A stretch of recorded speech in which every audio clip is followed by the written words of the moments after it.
Bonne matinée tout le monde. Alléluia. J'espère que vous allez bien ce matin. Amen. C'est certain, hier, on a eu un beau souper de bénévoles et c'était vraiment, vraiment agréable.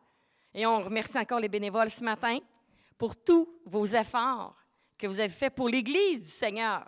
C'est important. Donc, nous, on jugeait important de souligner ça. Et le cadeau que vous avez reçu. Donc, ça nous fait plaisir. Est-ce que le Seigneur, autre que la bénédiction d'hier soir, a été bon cette semaine avec vous? Alléluia. Amen. Merci Seigneur. C'est tellement plaisant dans nos nouveaux locaux. C'est tellement agréable. Et on sent que le Seigneur nous bénit. On a eu des prophéties à ce sujet-là. On sait que le Seigneur va remplir. Alléluia. On veut vous saluer, vous à la maison. On est le 23 décembre. 22, je suis vite, moi. 22 décembre, puis écoutez, soyez bénis abondamment, alléluia. Avant que je prie, il y a une porte de sortie par là. Donc, on se dirige, s'il fait noir, là, allez à la gauche, collez le mur et sortez. Au moins, on va avoir la lumière de l'extérieur. Il y a des escaliers, faites ça tranquillement. Les mamans, les enfants aussi. Par là, je n'ai pas passé par là. Ça sort? C'est-tu compliqué? Oh, merci. Donc, advenant que vous pouvez sortir par là aussi. Ça va donner à quelque part dans l'église, puis ça va donner dans le stationnement. Puis, essayez de prendre votre manteau avant de sortir. Il fait froid aujourd'hui. Alléluia. Fait qu'on va offrir notre dimanche au Seigneur. On va offrir, nous, comme corps, comme Église. Et on doit comprendre que Jésus est venu bâtir son Église. Ici, nous sommes son Église. Donc, il faut qu'on comprenne l'importance. Nous sommes l'Église du Seigneur, qui le construit. Alléluia. Seigneur Jésus, je te remercie. Je te remercie, Éternel, parce que toi, tu es en avant de nous. Toi, tu traces le chemin. Toi, tu agis, même quand nous ne le voyons pas. La preuve, c'est que nous sommes ici et c'est toi qui as ouvert toutes les portes, Seigneur. Tu as ouvert tout le chemin devant nous. Et on est vraiment reconnaissant. On te demande de venir rajouter constamment des âmes pour construire ton Église ici à Saguenay. Seigneur, sois le bienvenu ce matin. Parle à nos frères et sœurs, ceux qui ne nous connaissent pas, mais qui sont en ligne. On a vu cette semaine qu'il y avait beaucoup de gens qui ont été en ligne. Viens les toucher, les bénir, travailler leur âme, leur esprit. Merci Jésus en ton nom. Amen. Donc, on va se lever debout pour accompagner notre musicienne ce matin. Et vous, à la maison, on se lève debout, on tape des mains. Amen. Alléluia. Maman, as-tu la tambourine?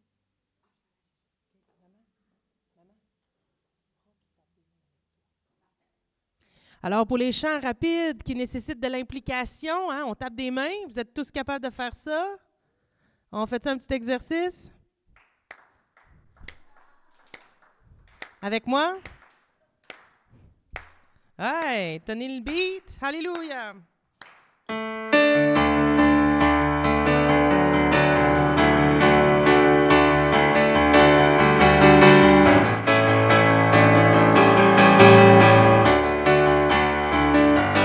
C'est la puissance de Dieu qui me garde vivant, qui me garde vivant.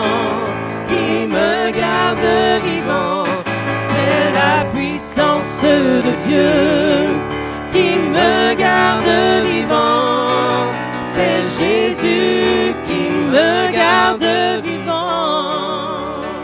Alléluia, alléluia, alléluia, alléluia. Alléluia,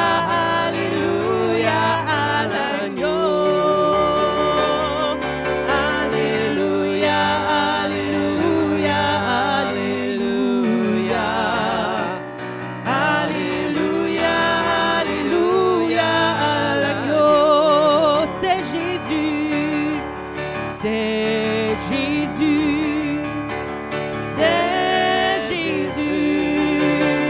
c'est Jésus le matin, c'est Jésus le midi, c'est Jésus, c'est Jésus, et lorsque viendra la nuit, c'est la puissance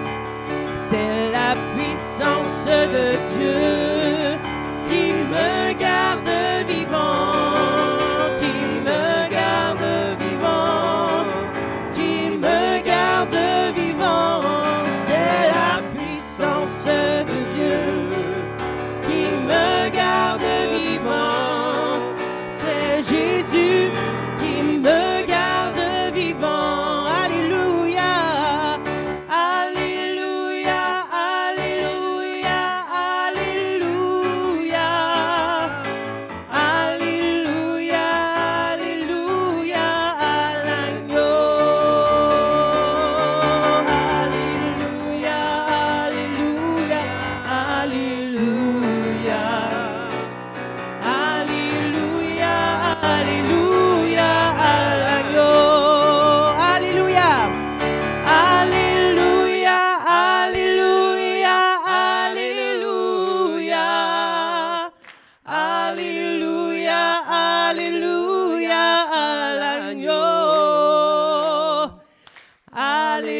Acclamons l'Éternel, élevons son nom.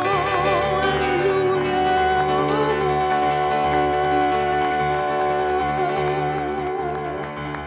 Alléluia. Alléluia.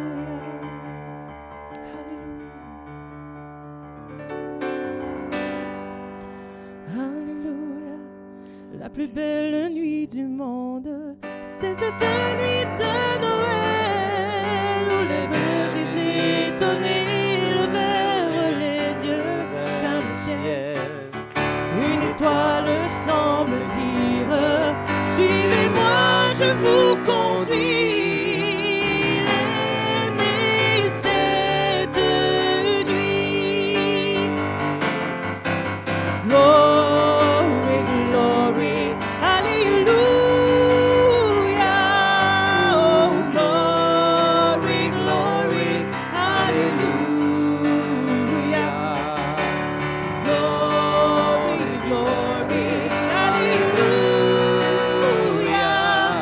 Chantons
un peu d'amour descend du ciel. Tant de choses les séparent. Cette étoile nous unit, c'est la plus belle nuit. Glory, glory, hallelujah. Glory, glory, hallelujah.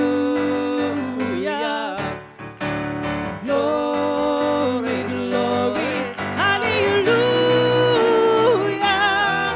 Chantons, chantons Noël. Glory, glory, glory, glory, hallelujah.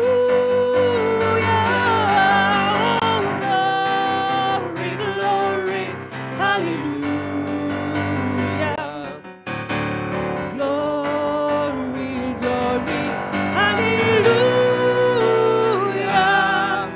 Chantons, chantons Noël. Chantons, chantons, chantons Noël. Chantons, chantons, chantons Noël.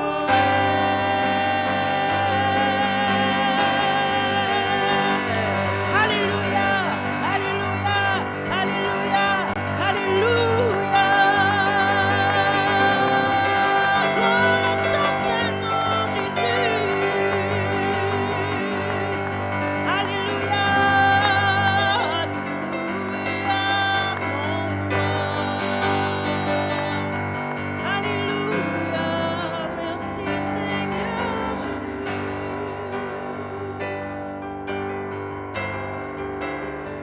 Merci éternel, merci mon roi, merci éternel, merci mon roi, merci éternel, merci mon roi d'être venu sur la terre. Alléluia,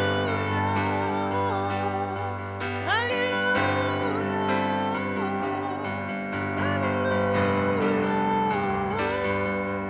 alléluia. Mon roi, mon Seigneur, mon Dieu éternel, le trois fois saint. Alléluia, alléluia, alléluia. Alléluia, ton nom est élevé, mon roi, ton nom est glorifié, Jésus. Alléluia, tu es le roi des rois, le grand je suis, l'éternel désormais, le prince de paix. Alléluia, alléluia. Oh gloire à toi, oh sois élevé dans nos vies, Seigneur. Jésus, Jésus, Jésus.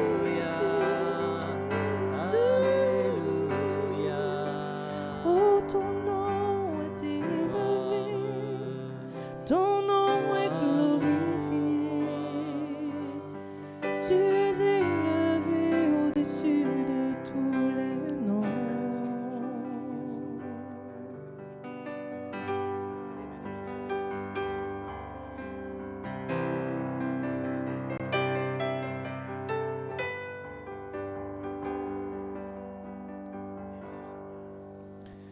Ô nuit de paix, sainte nuit, dans le ciel, l'astre luit, dans les champs, tout repose en paix. Mais soudain dans l'air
ton Dieu, ton en lui, on lui vient reconnaître,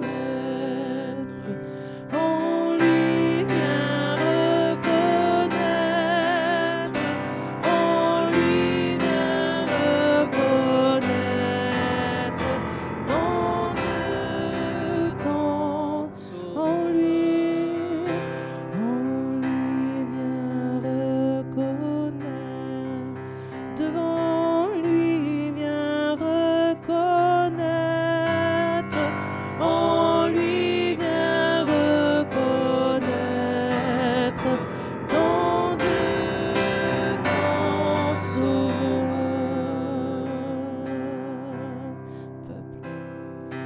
Peuple fidèle,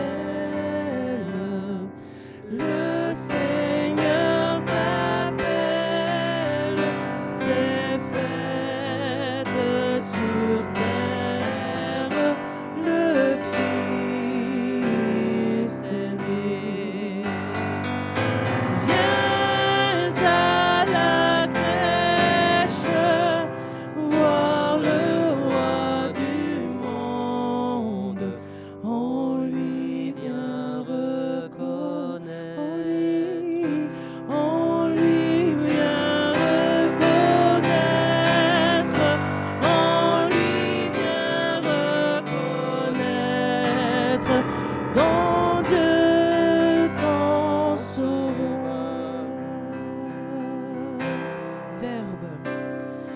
Verbe lumière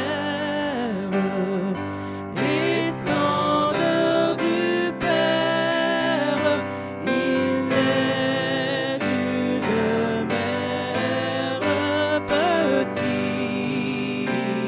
enfant. Dieu véritable, le Seigneur fait homme, on lui vient reconnaître, on lui vient reconnaître, on lui vient reconnaître, ton Dieu, ton sauveur.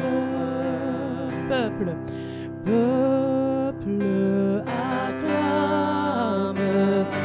avec tous les anges le Maître des hommes qui vient chez toi.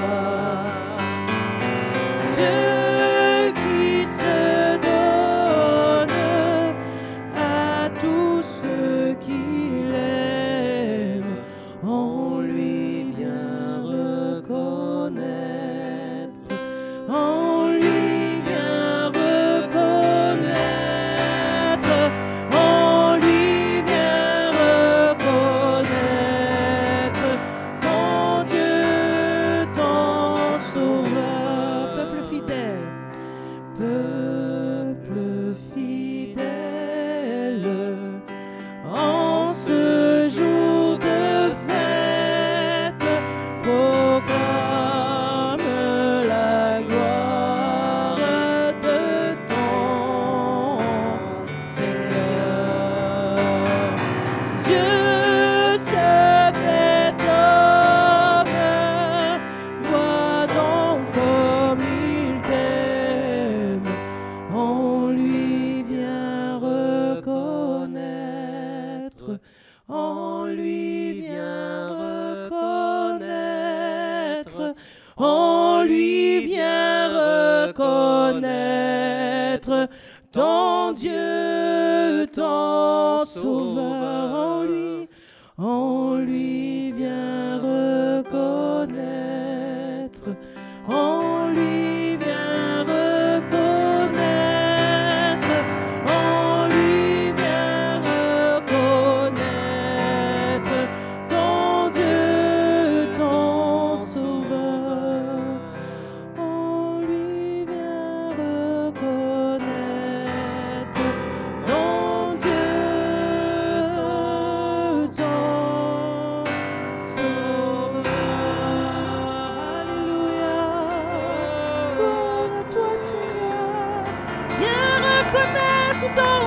ton sauveur. Alléluia, alléluia. Alléluia, alléluia. Oh, gloire à toi, gloire à toi. Oh, merci Seigneur. Tu es le roi des rois, le Verbe lumière, le Dieu tout-puissant. Tu es notre sauveur. Alléluia. Notre libérateur, notre consolateur. Alléluia. Amen. Alléluia, Jésus. Alléluia. Alléluia.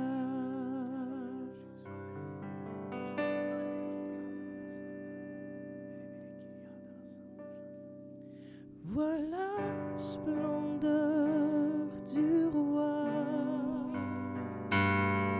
vêtu de majesté.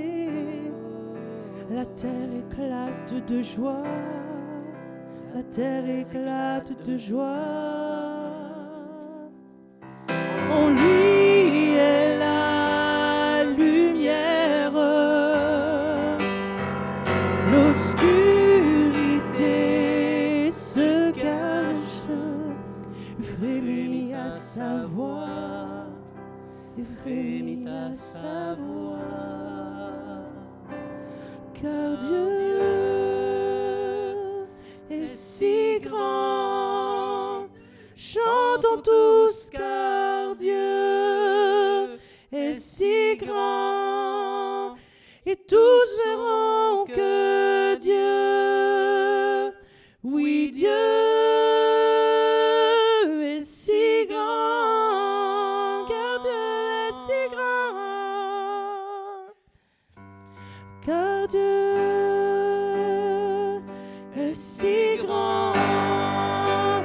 Chantons tous, car Dieu est si grand, et tous sauront que Dieu, oui Dieu est si grand. D'âge en âge il règne, d'âge en âge il règne. Les temps sont dans sa main, commencement et fin, commencement et fin.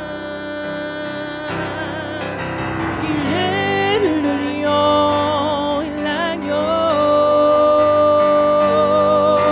c'est lui le seul vrai Dieu, Père, Fils et Saint-Esprit, Père, Fils et Saint-Esprit. Car Dieu est si grand, chantons tous, car Dieu est si grand, et tous sauront que Dieu, oui Dieu est si grand.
chantons tous car Dieu est si grand et tous verront que Dieu, oui Dieu est si grand, oh, oh, oh, car Dieu est si grand, chantons tous car Dieu est si grand et tous sauront que Dieu, oui Dieu est si grand.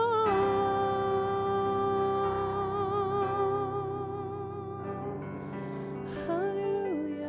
Amen. Amen. Oui, Dieu est grand. Alléluia. Et il est bon en tout temps. Merci, Seigneur. Nous nous approchons de temps où nous allons célébrer sa naissance, mais nous voulons nous souvenir aussi de sa mort et de sa résurrection, conformément aux instructions qu'il a laissées à son Église. Alléluia. Avant de prendre le repas du Seigneur, il est toujours bon de s'examiner soi-même, non pas pour savoir si nous avons commis un péché ou pas, car si nous avons commis un péché, il nous suffit de le confesser au Seigneur, et il est fidèle et juste pour nous le pardonner. Non, nous devons s'examiner soi-même afin de savoir si, au travers du pain, nous discernons le corps de Christ, et au travers du vin, nous discernons le sang de Christ. Et si tel est le cas, nous pouvons pleinement participer au repas du Seigneur, à la communion. Pendant que l'Évangile rapporte comme ceci le dernier repas que Jésus a pris avec ses disciples, pendant qu'il mangeait, Jésus prit du pain et prononça la prière de bénédiction. Puis il le rompit et le donna aux disciples en disant, « Prenez, mangez, ceci est mon corps. » Il prit ensuite une coupe et remercia Dieu. Puis il la leur donna en disant, « Buvez-en tous, car ceci est mon sang, le sang de la nouvelle alliance qui est versé pour beaucoup, pour le pardon des péchés. » Seigneur, nous te remercions d'avoir été obéissant envers le Père, d'avoir accepté de prendre une chair comme la nôtre. Seigneur, tu n'étais pas différent de nous. Tu as vaincu le péché quand tu étais dans cette chair. Et tu es pour nous une source d'inspiration. Tu es monté sur cette croix après beaucoup de souffrance, après beaucoup de mépris, Seigneur. On t'a mis cette couronne d'épines sur la tête. On t'a craché dessus, on t'a frappé, on t'a fouetté. On t'a méprisé. On t'a planté des clous dans les mains et dans les pieds. Et Seigneur, c'est là que tu as laissé ta vie. Et tu as traversé les lieux célestes pour poser ton sang sur le propitiatoire afin d'obtenir pour nous l'expiation de nos péchés. Et Seigneur, par ton sang, tous nos péchés sont pardonnés. Et nous sommes maintenant réconciliés avec le Père.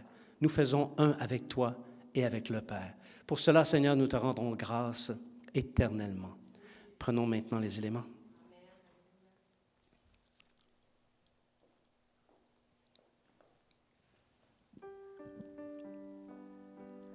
Amen. Oui, on peut reprendre le chant.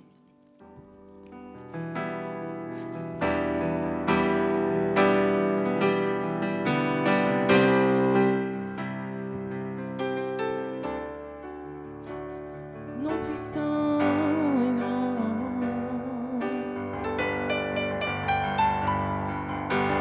non puissant et grand, il est digne de louange. Mon cœur s'écrie car Dieu est si grand.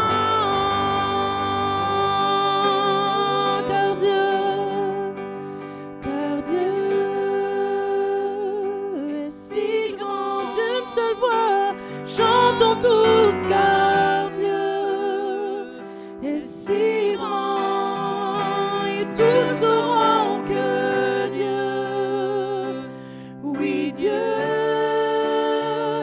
est si grand. Seulement les voix car Dieu est si grand, car Dieu est si grand. Chantons tous car Dieu est si grand et tous sauront que Dieu, oui Dieu est si grand. Amen. On peut donner une bonne main Alléluia. d'applaudissement au Seigneur. Alléluia, alléluia. Merci Jésus. Oui, tu es si grand, si grand, si grand qu'on ne comprend pas combien tu es grand. Dieu est grand. Je veux saluer les nouveaux qui sont arrivés après que ça soit commencé. Vous êtes les bienvenus aujourd'hui. Oui, vous pouvez vous asseoir. Alléluia. Merci Seigneur. Et ceux qui sont rajoutés en ligne, évidemment, vous êtes les bienvenus. Fait que je vais vous donner des petites nouvelles de ce qui s'est passé cette semaine parce que Dieu agit, il est grand. On va commencer par Provision de Compassion. L'Église, à chaque année, à Noël, vient en aide à des familles qui sont dans le besoin. Donc, on fait affaire avec un organisme qui nous donne des noms. Et cette année, c'était vraiment triste parce que c'était des familles de 4-5 enfants avec des gros besoins. Et nous, on a pris 5 familles, hein, Louise? On a pris 5 familles, puis on a donné des bons montants. Et ils ont distribué ça cette semaine. Et les gens ont été renversés. Les gens ont été renversés de l'amour que Dieu avait pour eux. Quelqu'un a pensé à eux et en même temps, on leur donne une carte avec toute l'information concernant l'Église Esprit Vie du Royaume parce que Jésus les aime, même ceux dans le besoin. Donc, merci Seigneur pour Provision de Compassion. Également, dimanche soir passé, on a eu notre soirée de femmes de foi, le souper de Noël. Comme j'ai expliqué hier, nous, les femmes, on donne tout le temps, tous les jours, 364,5 par année. On donne. Mais là, dimanche soir, c'était nous qui recevions. Et chaque femme amenait un cadeau avec un verset biblique pour la personne qu'elle allait piger. Et je ne vous mens pas, toutes les femmes qui étaient présentes ont reçu un verset biblique de ce qu'elles vivaient, de ce qu'elles avaient besoin d'entendre. Et ça a été très puissant. Je vois des têtes qui disent oui, parce que c'était tellement extraordinaire que Dieu voit nos besoins, même si c'est caché. Ce n'est pas caché aux yeux de Dieu. Donc, juste ça, c'était extraordinaire. Alléluia. Merci Seigneur. Ensuite de ça, mardi soir, cette semaine, c'est à 18h. Mettez ça à votre agenda. C'est notre soirée de Noël comme Église, Esprit Vie du Royaume. 18h. Mardi soir. Ça doit finir vers 20h, maximum 20h30, parce qu'après ça, il faut qu'on ramasse la salle. Fait qu'on va avoir besoin d'aide après ça. Alléluia. Pour les anniversaires, wow! Les anniversaires, est-ce qu'il y a une mademoiselle Eliana ici? Le 26, Eliana, joyeux anniversaire. Amen.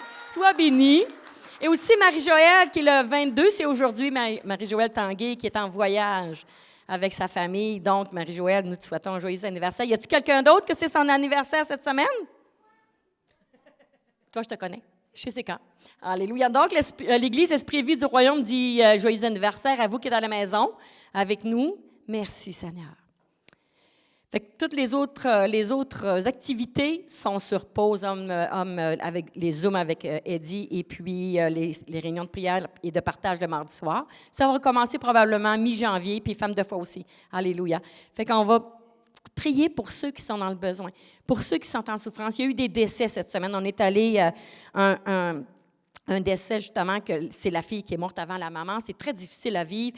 Un autre aussi dans la parenté. Et un autre s'est suicidé. C'est une période difficile, le temps des fêtes. Des gens sont en détresse et c'est pourquoi ce matin, nous allons prier. Parce que Dieu les appelle.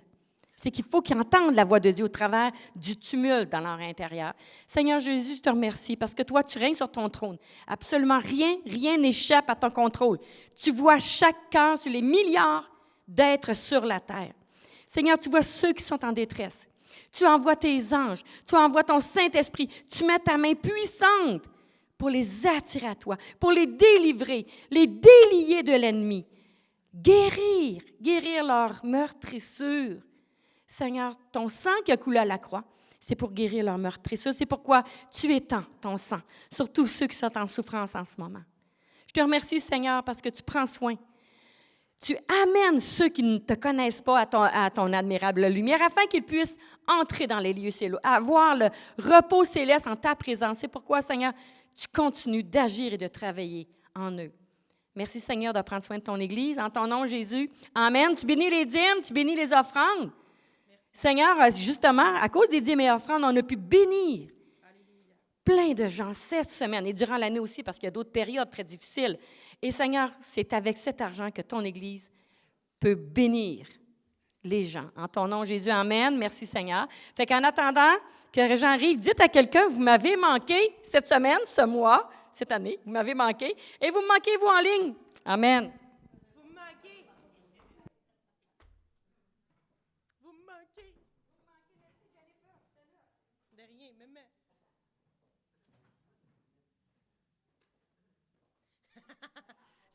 la valse de Noël.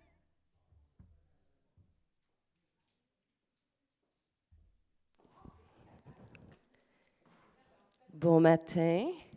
Ça tombe bien que le pasteur ait oublié quelque chose et a dû quitter la scène. Alors, je vais inviter le pasteur ainsi que son épouse, s'il vous plaît.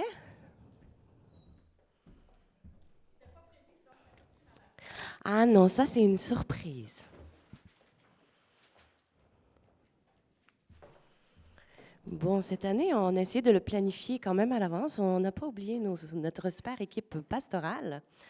Donc, l'Église Esprit Vie du Royaume ainsi que tous les gens qui vous écoutent ont décidé de souligner à la fin de l'année tout le travail que vous faites pour notre âme, pour notre esprit. Donc, de la part de tous les gens de l'Église. Oui. Merci. Ça fait plaisir.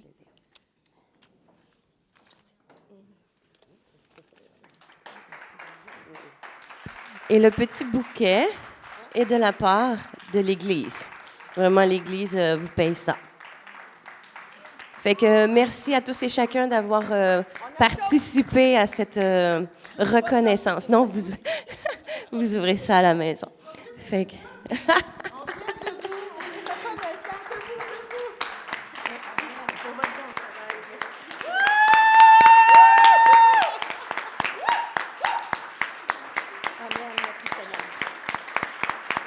Oh, ça sent bon. Ça sent bon, merci beaucoup. Merci beaucoup, c'est vraiment gentil. Comme on disait hier au repas reconnaissance, on ne travaille pas pour le Seigneur en vue des reconnaissances. Par contre, c'est important d'en avoir aussi parce qu'on est des humains et puis on a besoin d'être aimés, on a besoin d'aimer et d'être aimés. Premièrement par notre Seigneur, mais aussi, surtout par nos frères et nos sœurs. Aimer nos frères et nos sœurs et être aimés par nos frères et nos sœurs. Merci beaucoup, c'est vraiment généreux de votre part. Alléluia. On est reconnaissant. Merci. Merci aussi à Mimi qui travaille très fort. Merci à tous les membres du conseil d'administration, tous les gens qui sont impliqués, les diacres, les anciens, tous ceux qui font du bénévolat. Vous savez, on disait ça hier, une église comme ça, vous êtes confortablement installés dans une église, mais il y a du travail derrière tout ça. Il y a des gens qui s'impliquent, des gens qui s'engagent et c'est important de ne pas se montrer ingrat et c'est vraiment bien. On rend grâce au Seigneur pour ça. Bonjour à tous ceux et celles à qui on n'a pas eu l'opportunité encore de dire bonjour. Considérez-vous comme étant pleinement salués et bénis de la part du Seigneur.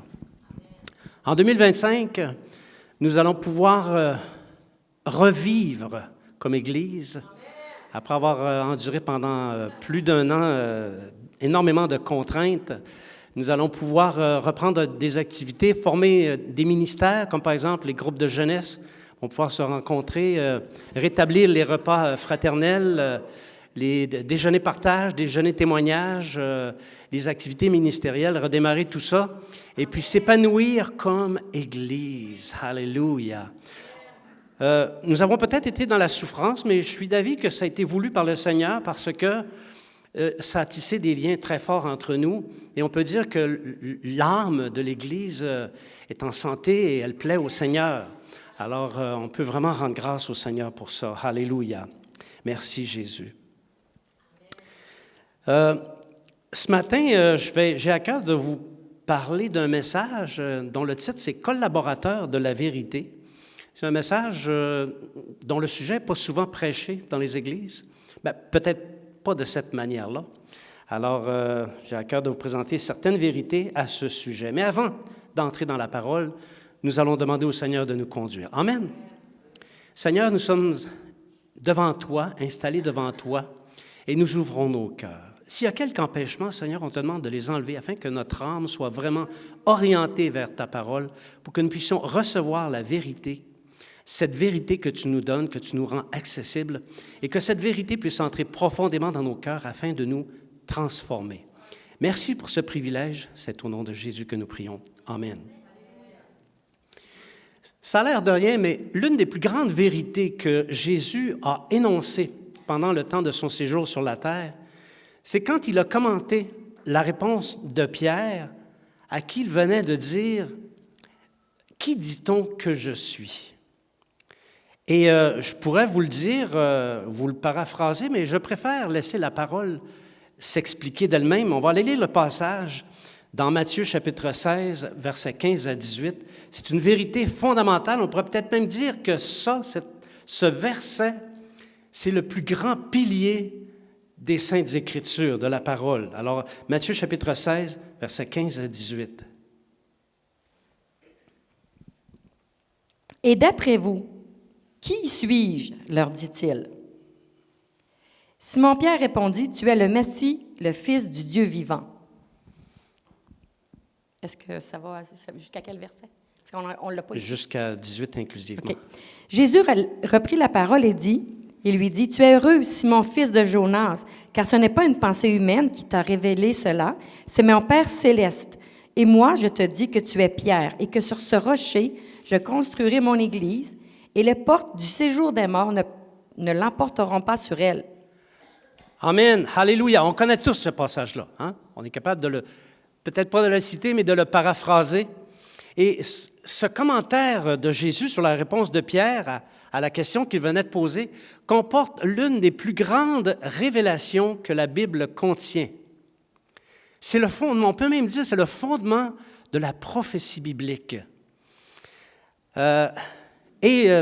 Jésus dit à Pierre, c'est pas ton intelligence. La chair et le sang, ça veut dire, c'est pas toi perso. C'est pas ton intelligence. C'est pas parce que tu es fin. C'est pas parce que tu te tiens avec moi. C'est le Père qui est dans le ciel qui t'a révélé ça.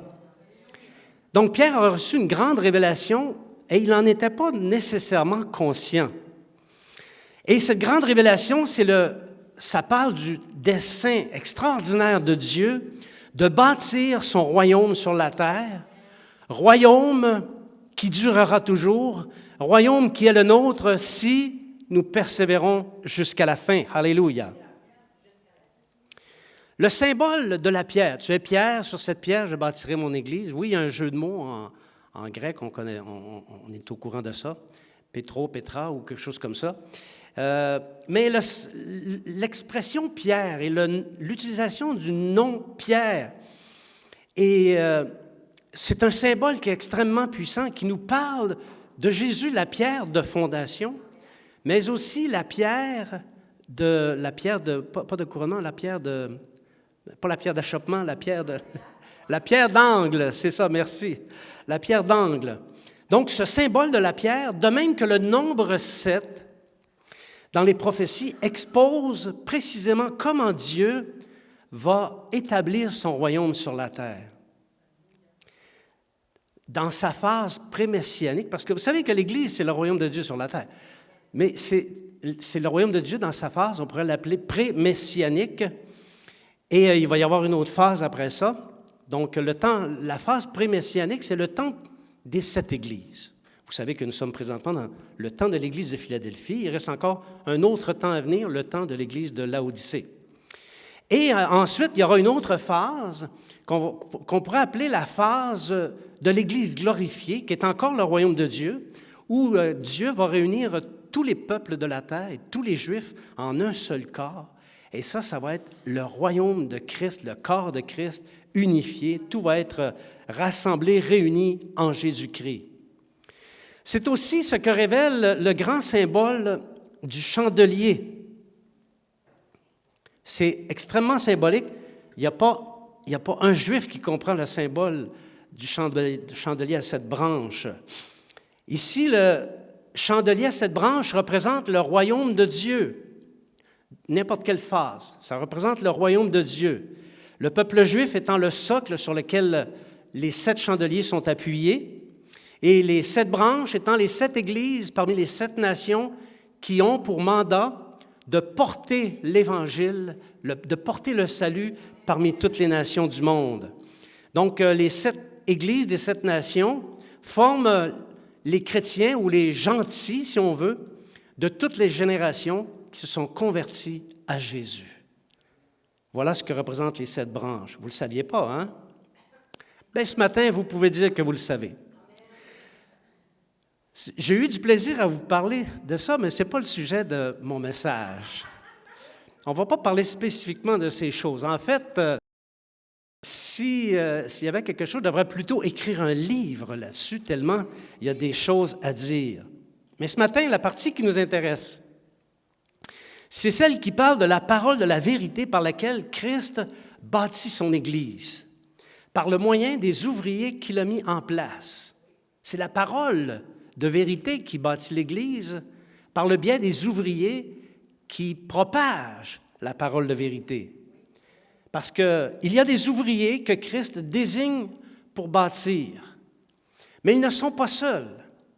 Il y a aussi les collaborateurs de la vérité, ou de la parole de la vérité, qui, sans être des ouvriers à proprement parler, le deviennent par leur contribution à la vérité. Et c'est l'apôtre Jean qui nous met sur la piste de cette réflexion ce matin et vers laquelle nous allons diriger le message. Dans la 3e épître de Jean, chapitre 1, versets 5 à 8, et vous allez voir, c'est un verset qui semble pas dire grand-chose, mais qui est extrêmement révélateur quand on l'examine de près. Donc, la 3e épître de Jean, chapitre 1, versets 5 à 8. Est-ce qu'on a les passages à l'écran? Vous ne les avez pas reçus? Bien-aimé, tu agis selon la foi dans tout ce que tu fais pour les frères, même étrangers. Ils ont rendu témoignage à ton amour devant l'Église. Tu feras bien de leur fournir d'une manière digne de Dieu ce dont ils ont besoin pour leur voyage. Car c'est pour le nom qu'ils sont sortis, sans rien recevoir des gens des nations. Nous donc, nous devons accueillir de telles personnes pour être des collaborateurs de la vérité. Alors, vous voyez, c'est un texte qui ne semble pas dire grand-chose en apparence, mais qui parle beaucoup. C'est un texte qui parle expressément et de manière pratique sur comment se passe le travail de la parole de la vérité entre les mains des ouvriers. Mais il parle aussi des collaborateurs de la vérité. Ce sont ceux qui sont au service et qui, sans être des évangélistes, des apôtres, des docteurs ou des prophètes, collaborent à la construction de la grande Église de Christ. Alors, comment se distinguent les ouvriers et leurs collaborateurs? Quel genre de contribution est la leur? Et pourquoi deviennent-ils des ouvriers au même titre que les ouvriers désignés? C'est le sujet de notre message ce matin. Est-ce que vous êtes avec moi? Oui! Oh, j'ai pris le temps de vous préparer. C'était décevant, votre réponse, là. Est-ce que vous êtes avec moi ce matin? C'est mieux, c'est mieux. Alors, je m'excuse pour les passages. Il me semble bien que je les ai envoyés. Ils ont dû geler à quelque part. Il a fait froid, hein?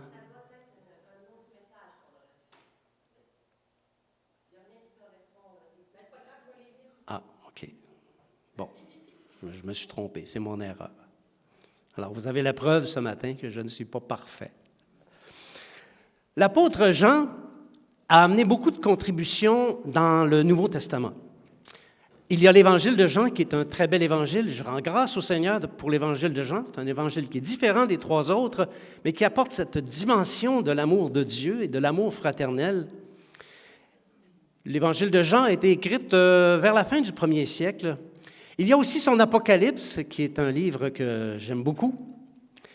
Il a écrit une épître un peu plus longue que la première épître de Jean, dans laquelle il réfute certaines hérésies.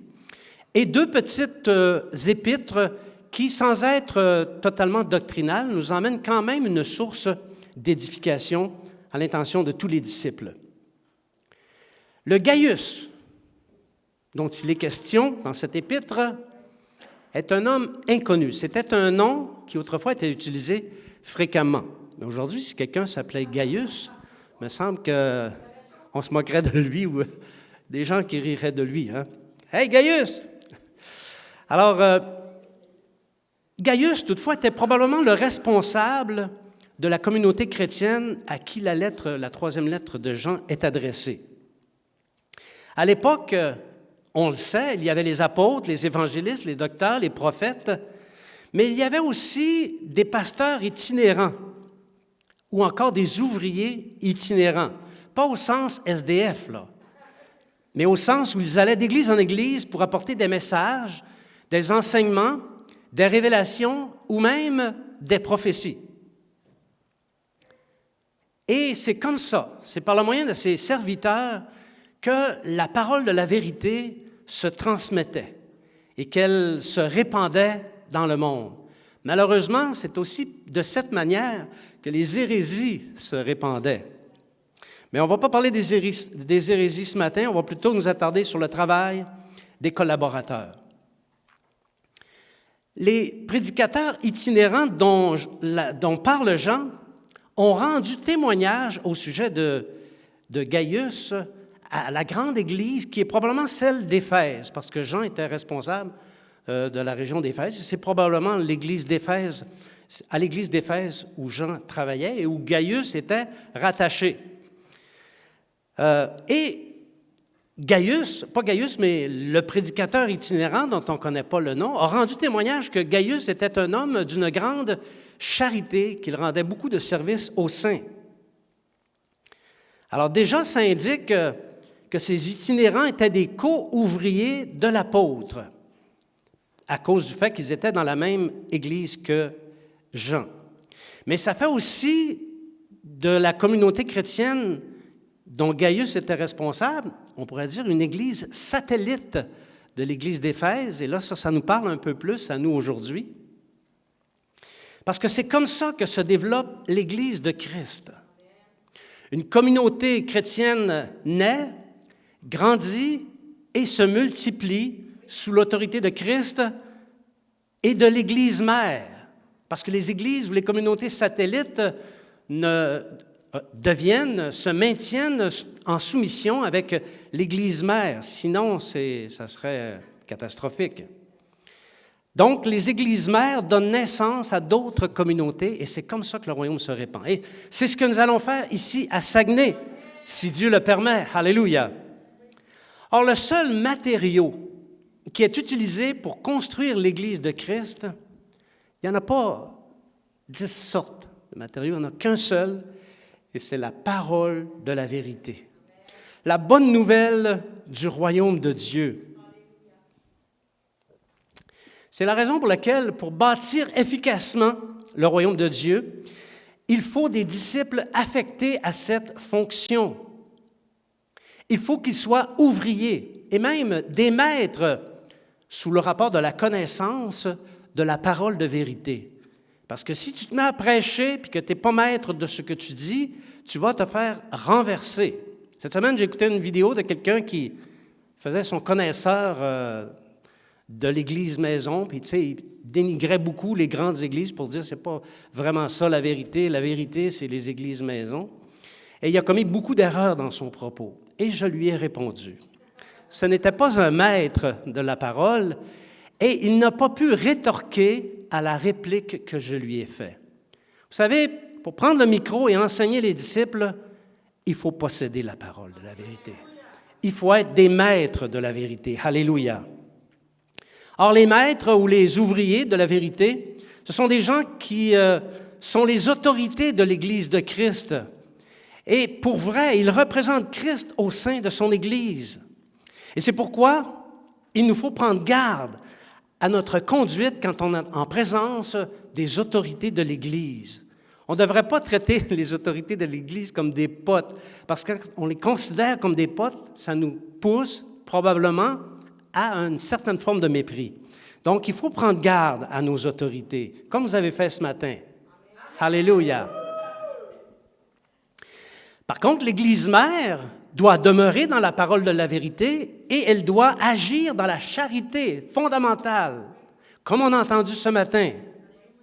Les communautés satellites de l'Église mère, elles aussi doivent agir dans l'amour de Dieu et l'amour fraternel, mais aussi dans les œuvres. Et c'est pour ça que c'est le mot « charité » qui est utilisé. Parce que la charité, c'est l'amour fraternel, mais aussi les œuvres que l'amour fraternel nous pousse à faire. En d'autres termes, la charité, c'est un mot qui possède une notion plus grande encore que celle de l'amour au sens biblique du terme. Alors, tout disciple qui se tient dans l'amour de Dieu voit de ses yeux, voit le travail qu'il y a à faire et il se mobilise dans la charité. Les gens qui sont mobilisés pour le travail de l'œuvre dans une église se remarquent, ça se voit. Ils sont au travail dans l'œuvre sans jamais regarder à eux-mêmes. Ils se donnent littéralement à Christ et à son Église. Ces collaborateurs agissent fidèlement dans tout ce qu'ils font pour les frères et sœurs. Et dans l'Église, le travail qu'ils font se voit. Ça se remarque. Bien-aimés, l'Église a désespérément besoin de collaborateurs de la vérité. Plutôt que chercher à devenir des pasteurs, tout le monde veut être pasteur. Il y a une chanson qui disait « Tout le monde veut aller au ciel », mais dans l'Église, ça dit plutôt « Tout le monde veut être pasteur ». Mais plutôt qu'à chercher à devenir des pasteurs, qui dominent les autres bien souvent, on devrait chercher à devenir des collaborateurs de la vérité. Amen. Pour ce qui est des autres postes d'autorité dans l'Église, Christ connaît les besoins et sait très bien comment désigner les gens, comment appeler les gens, comment les désigner et comment pourvoir les postes dans l'Église. On pourrait dire que ça, c'est un passage on a mis la table. Pourvoir aux besoins de l'Église. Les besoins de l'Église doivent être pourvus, bien-aimés. Et croyez-moi, ce n'est pas les gens du monde qui vont pourvoir aux besoins de l'Église. Parce que c'est l'une des caractéristiques des collaborateurs de la vérité, c'est qu'ils offrent un support concret à l'Église. Missionnaire ou pas. Alors, je comprends que vous n'avez pas les titres non plus.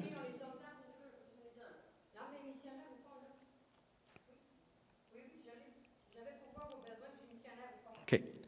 Donc, missionnaire ou pas. Tous ne peuvent, comme on a dit tout à l'heure, ne peuvent pas être des apôtres. Je ne suis pas un apôtre.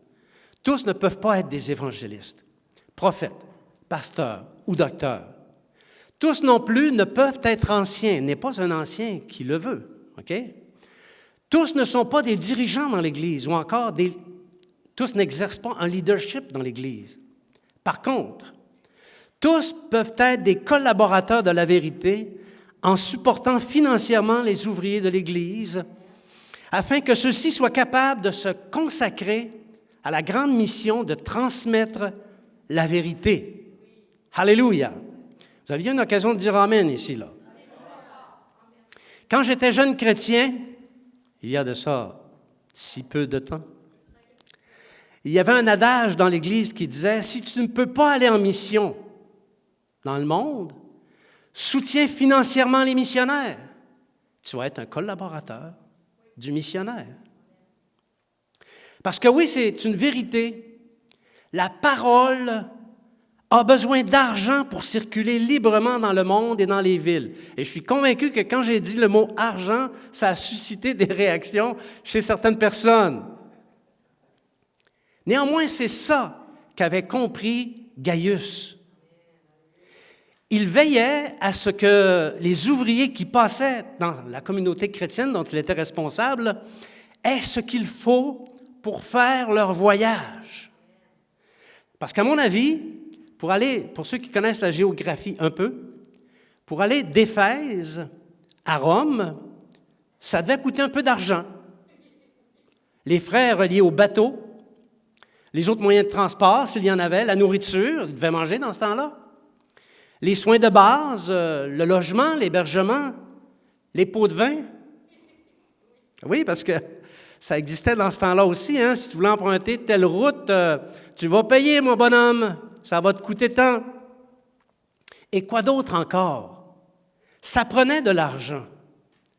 Quand un pasteur itinérant allait de ville en ville, il fallait pourvoir aux besoins du voyage. Et qui payait pour ça? Le monde. Rome.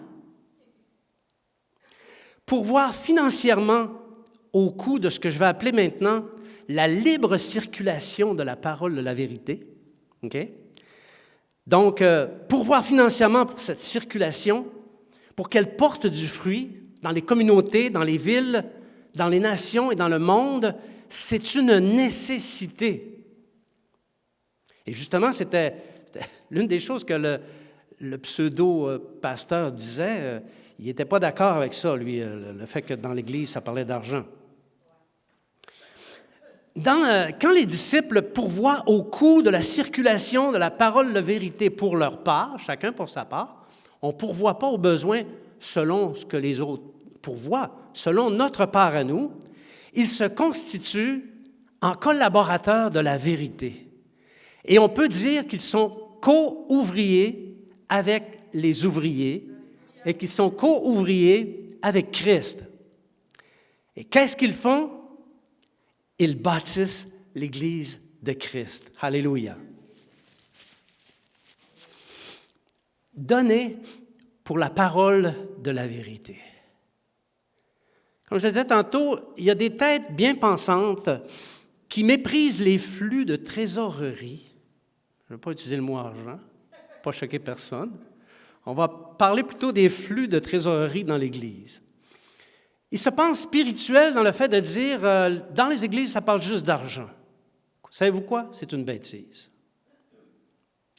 J'ai remarqué que ceux qui critiquent les flux de trésorerie dans l'Église sont des pingres et qui ne pensent qu'à eux-mêmes.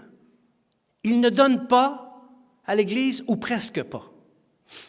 Et parce qu'ils sont pauvres dans les œuvres de la charité, celles qui pourvoiraient au coût de la libre circulation de la vérité, quand viendra le temps de la grande rétribution, le jour Draxo, le jour où Dieu rendra à chacun selon ses œuvres, ils recevront selon ce qu'ils auront donné. Exactement comme Jésus a dit dans Luc chapitre 6, verset 38, et pendant que la lecture se fait, je vais... Ah oui. Donnez et il vous sera donné. On versera dans votre sein une bonne mesure, serrée, secouée et qui déborde, car on vous mesurera avec la mesure dont vous vous serez servi. Amen. C'est un drôle de passage, hein? Ben oui, c'est dans la Bible. Et non seulement c'est dans la Bible, mais c'est aussi Jésus qui l'a dit. Moi, je ne sais pas. Mais j'ai hâte de voir ça au ciel. On n'en parle pas beaucoup dans les églises. Ici non plus, on n'en parle pas beaucoup. Mais on devrait. Parce que la rétribution, c'est important. Le salut, c'est fondamental. Mais la rétribution qu'on va recevoir au jour de la grande rétribution, c'est important. Vous savez, je ne vais pas parler des autres. Dans ma famille, on a toujours consacré une part importante de notre flux de trésorerie pour s'assurer que la parole, la vérité, circule librement. La dîme pour la circulation de la parole de la vérité dans la ville et les offrandes pour la circulation de la parole de la vérité ailleurs dans le monde, chez les missionnaires. Et on voyait ça comme un peu comme un investissement en bourse, dont on sait qu'on rapportera, que ça va rapporter gros quand ça va être ouvert. Tu sais, si, lorsque le Bitcoin a sorti, les gens méprisaient le Bitcoin au début, mais quand il est sorti, ça se vendait genre une pièce la pièce, ou 10 piastres la pièce. Si on avait su la valeur qu'elle a aujourd'hui, on en aurait acheté des Bitcoins, hein? On aurait dit, combien t'en as à réserve? Je les prends tous. C'est un peu comme ça, OK? C'est un petit peu comme ça quand on donne selon ce que le Seigneur a dit. Nous, dans notre famille, on a toujours utilisé la mesure la plus grande possible selon notre capacité, mais aussi selon les prescriptions de la parole, parce qu'on aime la parole et on aime obéir à ce qu'elle enseigne. Parce qu'au moment voulu, on le sait très bien, ce moment approche, on sait très bien qu'on va recevoir des richesses qu'on ne peut même pas imaginer, richesses qu'aucun voleur ne peut dérober. On n'a pas besoin de protéger ça sous clé avec un coffre-fort. Des biens que ni la rouille, je déteste la rouille. Des biens que la rouille ni la teigne ne peuvent ruiner. dans une demeure éternelle dont Dieu est lui-même l'architecte, une demeure impérissable, faite avec des matériaux durables éternellement, et que c'est Dieu lui-même qui aura modelé cette demeure selon la mesure dont on se sera servi pour donner durant notre vivant. Suzanne et Chusa. Ça se dit pas bien, ça. Suzanne et Chusa. Suzanne et Chusa. On a un autre exemple de collaborateur de la vérité qui soutenait avec une bonne mesure la circulation de la parole. C'est dans Luc, le chapitre 8, versets 1 à 3. Est-ce que vous l'avez, Suzanne et Chusa? Oui. Ensuite, Jésus allait de ville en ville et de village en village, prêchant et annonçant la bonne nouvelle du royaume de Dieu. Les 12 étaient avec lui, et quelques femmes qui avaient été guéries d'esprits malins et de maladies, Marie, dite de Magdala, de laquelle étaient sortis 7 démons, Jeanne, femme de Chusa, intendant d'Hérode, Suzanne et plusieurs autres qui l'assistaient de leurs biens. Amen, alléluia. Ah oui, c'est pas un nom que j'ai inventé, hein? Suzanne, la femme de Chusa. C'est un autre passage qu'on a tendance à lire rapidement sans trop s'arrêter, mais il y a des choses là-dedans, OK? Il y a plusieurs personnes qui assistaient Jésus avec leurs biens. Ben voyons donc. Cette Suzanne dont il est question ici, la femme de Chusa, ou de Chusa, devait avoir une bonne mesure, à mon avis, parce que son mari, c'était la personne la plus importante dans la gestion des biens d'Hérode. Hérode, c'était le roi de la Palestine à l'époque. Et croyez-moi, il était riche. C'est lui qui a fait la construction du temple à Jérusalem. Donc, comme je disais, on ne le connaît pas, ce Chusa, si ce n'est que c'était l'intendant d'Hérode, mais à cause du travail de sa femme. Il est devenu lui aussi un collaborateur de la vérité. Il a contribué, sans même dire un mot, à la propagation de la vérité. Parce que la mesure d'argent qu'il a laissé sa femme mettre au service de la circulation de la parole a permis à Jésus de faire les œuvres de Dieu et nous a procuré l'Évangile qu'on peut lire aujourd'hui et que nous aimons tellement. Alléluia. Est-ce que ce n'est pas là la contribution d'un ouvrier? D'un collaborateur, sûrement. Ici, il faut faire attention. Je ne suis pas en train de dire que l'argent mène au ciel, OK? Puis je ne suis pas en train de dire non plus, donnez beaucoup d'argent, vous allez avoir beaucoup de richesses dans le ciel. Ce n'est pas ça que je dis, OK? Je dis seulement qu'au jour de la rétribution qui va venir, personne ne perdra sa récompense. Chiche tu as été, chiche tu recevras. Généreux tu as donné, généreusement tu recevras.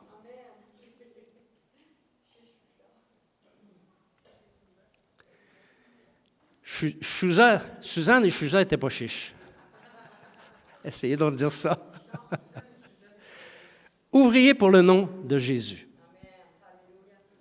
Le Seigneur Jésus bâtit son Église et les portes du séjour des morts ne prévaudront point contre elle.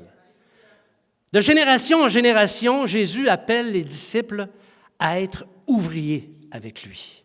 Ben, des disciples à être ouvriers avec lui. Il les appelle, il les transforme, il les forme, il les façonne par le biais de la persévérance à faire le bien et à faire aussi toute bonne œuvre que le Seigneur leur donne de faire. Les ouvriers que Christ envoie dans sa mission comptent énormément pour lui, parce que normalement, les ouvriers qu'il envoie dans la mission, la grande mission de porter la parole dans le monde, incluant notre... Vous savez qu'ici, on est en terre de mission, hein, au Saguenay. On peut dire que les Saguenayens sont chrétiens et catholiques, mais c'est une terre de mission. Très peu de gens connaissent le Seigneur pour vrai. Alors, ces gens-là sont ouvriers dans la grande mission de Christ, sont animés des mêmes sentiments que Jésus. Jésus était désintéressé. Ces ouvriers-là aussi sont désintéressés. Les ouvriers appointés par Christ, normalement, sont prêts à tout pour que la parole de la vérité progresse dans le coin de pays dans lequel Christ les a placés, dans le coin de mission où Jésus les a envoyés. Jean disait à Gaius, « C'est pour le nom de Jésus-Christ qu'ils sont partis sans rien recevoir. Nous devons donc accueillir de tels hommes afin d'être ouvriers, collaborateurs avec eux pour la vérité. » C'est le sens de la réciprocité matérielle. Accueillir les ouvriers, c'est faire corps avec eux. C'est souffrir quand ils souffrent, c'est être heureux quand ils sont heureux, c'est être confortable quand ils le sont. On accueille et on est avec eux. On fait corps avec eux. Mais c'est aussi s'assurer et de veiller à ce que rien ne nuise à leur travail d'ouvrier dans aucun aspect de leur vie. Les accueillir, c'est s'assurer qu'ils ont ce dont ils ont besoin pour que la parole de la vérité progresse, qu'ils puissent la délivrer librement. Quiconque veille à ça, agit dans ce sens, est un collaborateur de la vérité. C'est un co-ouvrier avec Christ. Jésus a dit que même le plus petit geste de solidarité envers ceux qui sont ouvriers, ceux qui lui appartiennent, procurera une récompense. Chez nous, on a de l'eau en abondance. Un verre d'eau, ça n'a aucune valeur. On peut aller ici, prendre un verre d'eau, ça ne coûte rien. Mais dans le contexte des derniers jours, ça va prendre beaucoup de valeur, un verre d'eau. Et voyez ce que Jésus dit au sujet d'un verre d'eau dans Marc, chapitre 9, verset 41. « Et quiconque vous donnera à boire un verre d'eau en mon nom, parce que vous appartenez à Christ, je vous le dis en vérité, il ne perdra point sa récompense. » Parce qu'en ces jours, la vie sera extrêmement difficile, les disciples seront persécutés et les éléments de base prendront énormément de valeur. Et on va refuser l'eau, la nourriture, le vêtement, le logement aux disciples de Jésus.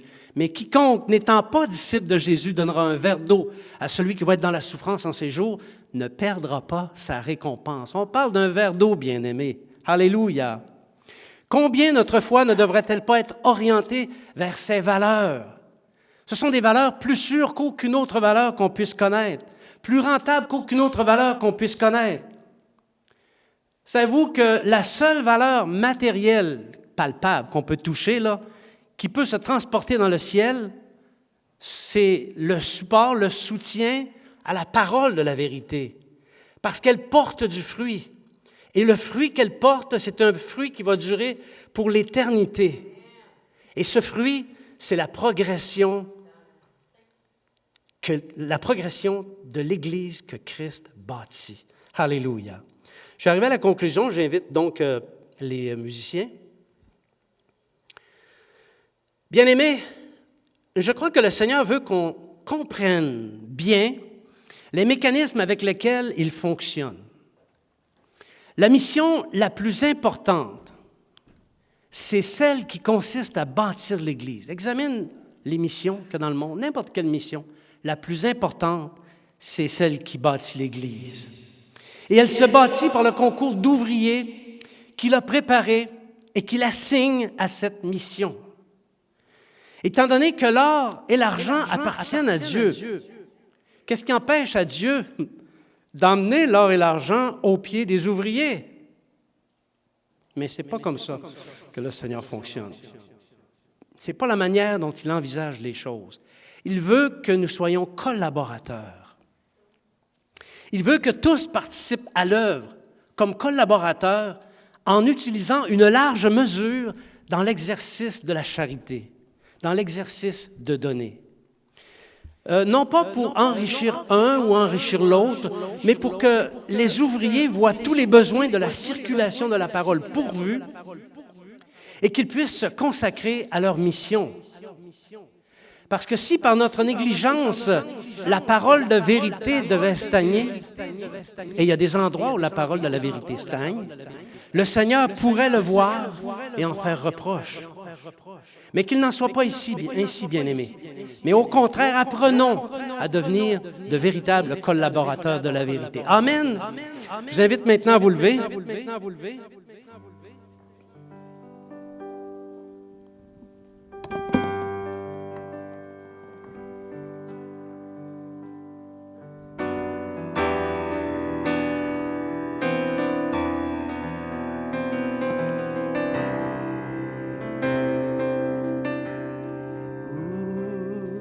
Voilà la splendeur du roi,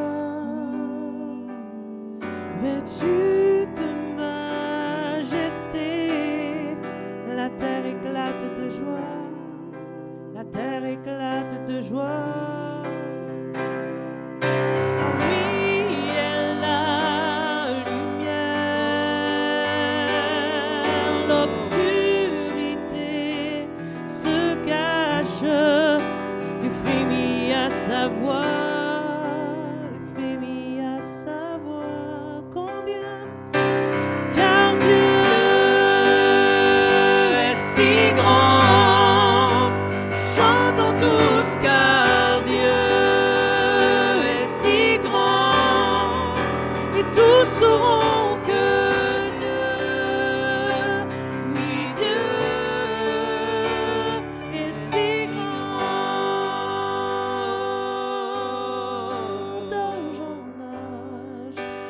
d'âge en âge, il règne.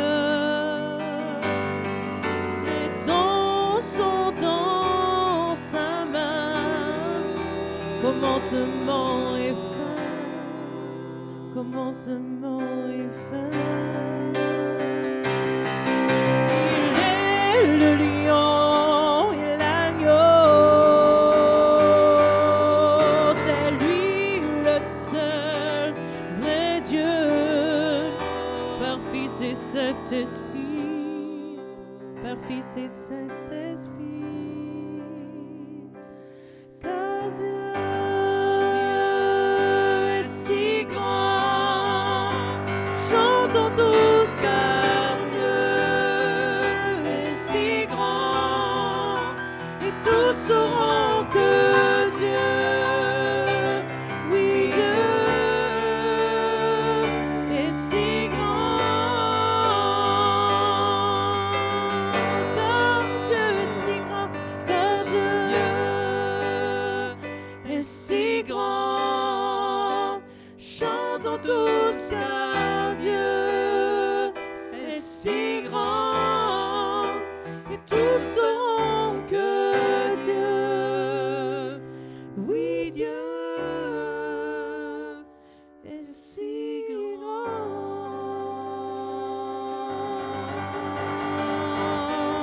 Oh, alléluia. Acclamons le Seigneur. Alléluia.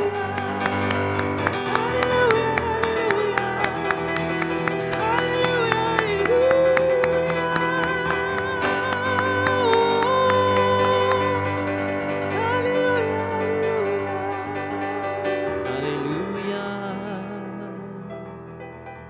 Merci Seigneur. Seigneur, nous te remercions pour cette parole vivante, cette parole de la vérité qui bâtit ton Église. Nous te remercions, Seigneur, pour le privilège que tu nous donnes à nous, les ouvriers, de pouvoir œuvrer dans ce royaume afin de faire progresser la vérité dans le monde, de faire progresser le corps de Christ, afin que tous ceux qui sont destinés à la vie éternelle puissent entrer dans la vie. Merci de nous avoir désignés. Merci d'avoir désigné aussi, Seigneur, des ouvriers collaborateurs de la parole, de la vérité. Car, Seigneur, tu as pourvu à tous les besoins de l'Église en suscitant des gens qui ont le don de la parole, mais qui ont aussi le don de soutenir les besoins de la circulation de la parole. Nous te rendons grâce à ça, Seigneur. Ça démontre à quel point ton royaume est merveilleux. Ça démontre à quel point tu es puissant. Ça démontre à quel point cette mission, cette grande mission que tu as donnée aux disciples est grande et importante. Merci, Seigneur, de nous accorder d'être participants à cette mission. Donne-nous, Seigneur, de persévérer, soit comme ouvriers, soit comme collaborateurs, jusqu'à la fin. Donne-nous de ne jamais nous relâcher, afin que ton Église progresse dans le monde, à tout le moins dans notre coin de pays, Seigneur. Nous le demandons au nom de Jésus. Amen. Alléluia. Nous allons maintenant faire la prière de la conclusion. Pendant que je fais la prière de la conclusion, si quelqu'un a des besoins et peut avancer, nous allons prier. On peut le faire maintenant, on n'a plus de contraintes. Alors, lorsqu'on fera la prière, Jennifer fera un chant de conclusion. Alléluia. Seigneur, je prie pour tes disciples que tu aimes, que tu chéris, afin que tu les bénisses complètement, pleinement, dans la semaine qui s'en vient, que chacun soit gardé, protégé. Puisses-tu être le rempart de chacun de tes disciples? Puisses-tu être son rocher, le refuge de chacun de tes disciples, afin qu'ils soient gardés, protégés de tous les attaques de l'ennemi. Seigneur, je recommande tes frères et tes sœurs à ta grâce et qu'ils soient complètement transformés et habités par ta parole. Nous le demandons au nom de Jésus. Amen. Amen. Alors, bien-aimés, c'est ça. S'il y a des besoins pour avancer, oui. Et s'il y en a qui veulent s'en aller, vous pouvez le faire. Merci à tous d'avoir été présents. N'oubliez pas de parler du Seigneur Jésus à quelqu'un. On a une occasion en or de parler du Seigneur Jésus. Tenons-nous dans la compagnie des disciples et puissions-nous être bénis dans cette période des fêtes. Que Dieu vous bénisse abondamment.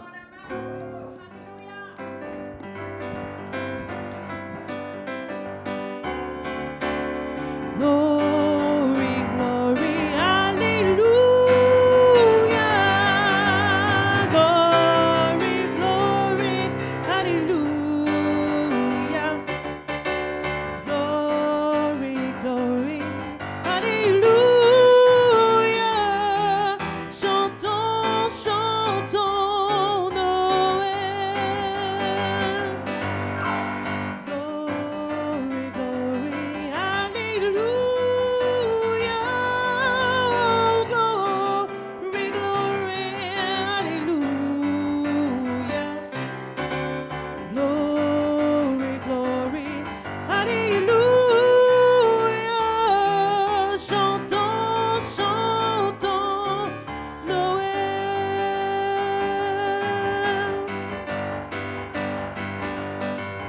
La plus belle nuit du monde, c'est cette nuit de Noël où les bergers étonnés levèrent les yeux vers le ciel. Une étoile semble dire: suivez-moi, je vous conduis. Il est né cette nuit. Glory, glory, hallelujah. Glory, glory, hallelujah. Glory, glory, hallelujah. Chantons, chantons Noël.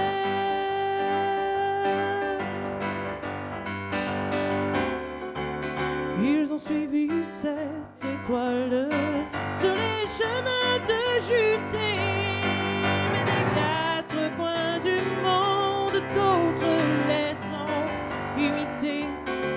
Et ce chant comme une source a traversé le pays. Il est né cette nuit. Glory, glory, hallelujah. Oh, glory, glory, hallelujah.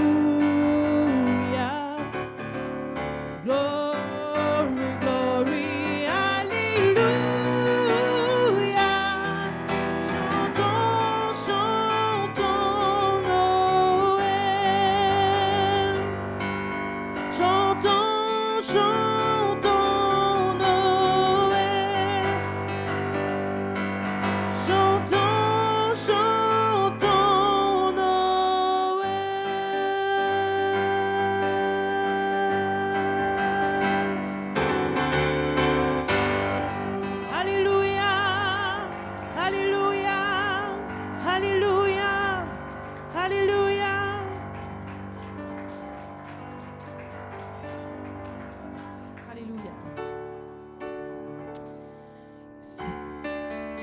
C'est Jésus, c'est Jésus, c'est Jésus le matin, c'est Jésus le midi, c'est Jésus, c'est Jésus.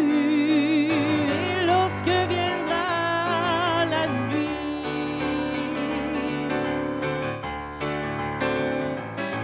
c'est la puissance de Dieu qui me garde vivant, qui me garde vivant, qui me garde vivant. C'est la puissance de Dieu qui me garde vivant. C'est Jésus qui me garde vivant. Alléluia, alléluia, alléluia, alléluia.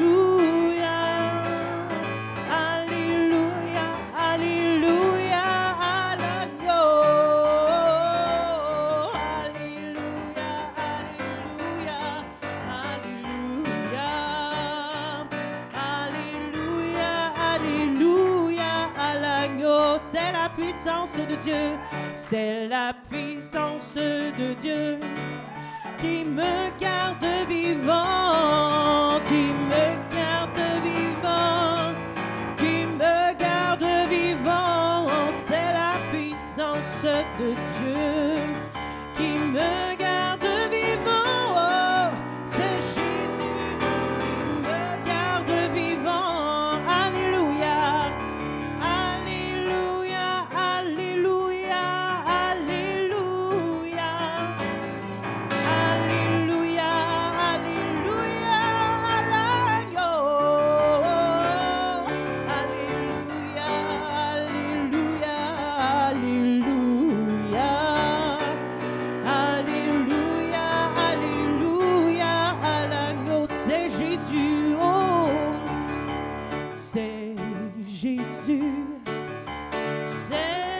Jésus, oh c'est Jésus le matin, c'est Jésus le midi, c'est Jésus, c'est Jésus.